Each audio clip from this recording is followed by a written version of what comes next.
The wilderness stretched out endlessly, barren and stark. For the children of Israel, it had been a long and difficult journey since their exodus from Egypt. They had seen the mighty hand of God deliver them from Pharaoh, part the Red Sea, and provide manna from heaven. Yet, the road to the promised land was marked by trials, tests, and moments of rebellion. Among the Israelites was a faction of men who had grown discontented. These were not ordinary men. They were leaders of the assembly, respected and renowned within the community. Their names carried weight, and their opinions shaped the thoughts of many. Yet, beneath their outward prestige lay a dangerous ambition, a desire to challenge the leadership of Moses and Aaron, whom God had chosen to lead his people. At the center of this rebellion stood Korah, a Levite from the Kohathite clan. As a member of the tribe of Levi, Korah already held a special status. The Levites were set apart to serve in the tabernacle, assisting the priests and caring for the sacred objects of worship. Yet Korah was dissatisfied. He coveted the priesthood itself, a role reserved exclusively for Aaron and his descendants. Korah's resentment festered, and he began to rally others to his cause. Among those who joined him were 250 leaders from the tribes of Israel. These men were not rabble.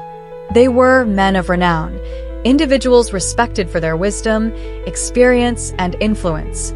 Their support gave Korah's movement an air of legitimacy and power. Korah and his followers approached Moses and Aaron with bold accusations. "You have gone too far," they declared. "The whole community is holy, every one of them, and the Lord is among them. Why then do you set yourselves above the Lord's assemblies?" Their words were crafted to appeal to the people's sense of fairness and equality, but they were laced with pride and rebellion. They questioned not only the authority of Moses and Aaron, but also the divine order established by God. When Moses heard their accusations, he fell face down in prayer. His heart was heavy, not for his own sake, but for the people who were rebelling against God's will. Rising from his prayer, Moses addressed Korah and his followers. "In the morning, the Lord will show who belongs to him and who is holy," Moses said. "The one he chooses, he will cause to come near him. You, Korah, and all your followers are to take censers, put burning coals and incense in them before the Lord tomorrow. The man the Lord chooses will be the one who is holy. You Levites have gone too far." The challenge was clear. Each man was to bring a censer, a container used for burning incense, and stand before the Lord at the tent of meeting. God himself would decide who is holy and who is not.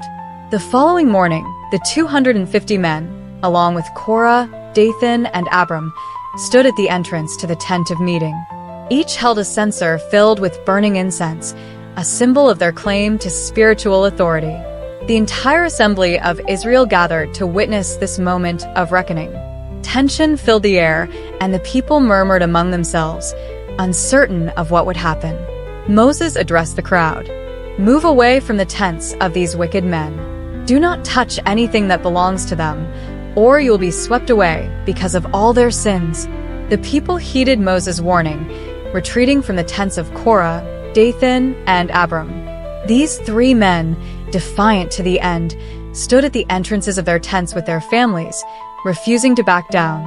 Then Moses spoke again, this time declaring the outcome of the rebellion. "This is how you will know that the Lord has sent me to do all these things and that it was not my idea. If these men die a natural death and suffer the fate of all mankind, then the Lord has not sent me. But if the Lord brings about something totally new, and the earth opens its mouth and swallows them, with everything that belongs to them, and they go down alive into the realm of the dead, then you will know that these men have treated the Lord with contempt." As soon as Moses finished speaking, the ground beneath Korah, Dathan, and Abram split apart. The earth opened its mouth and swallowed them, their households, and all their possessions. They went down alive into the realm of the dead, and the earth closed over them. Terror gripped the people of Israel as they fled, crying out, "The earth is going to swallow us too." While the earth's swallowing of Korah, Dathan, and Abram was a dramatic display of divine judgment, the fate of the 250 men was no less terrifying. These leaders, who had arrogantly presumed to offer incense before the Lord, stood before the tent of meeting, censer in hand, waiting for the Lord's decision. Suddenly, fire came out from the Lord and consumed the 250 men. In an instant, their lives were extinguished, and their bodies were reduced to ashes. The burning incense they had offered as a challenge to God's authority became the instrument of their judgment. The fire was a stark reminder of God's holiness and the seriousness of approaching Him on one's own terms.